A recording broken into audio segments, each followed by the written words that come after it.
So, hi everyone, my name is Bang. I'm a recent student from RMIT University and I study software engineering. My daily tasks at Netcompany usually involve me do a lot of customer understanding, business requirement understanding by directly talking to the client and the customers and get to know what are their insights, what they use and need.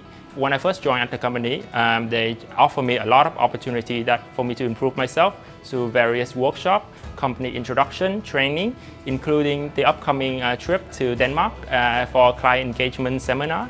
At Netcompany, they offer me an environment so that I can talk with experts in the field with years of experience to build my profile, build my skill set to be more complete and more professional. Yeah. You should join Netcompany as an IT fresher because first of all, of the business international working environment, you will mainly use English as your first language of communication. Also, you get to learn all sort of different technology. In Netcompany, they offer both public and private project where you learn kind of a full stack of technology, both in the front end and back end.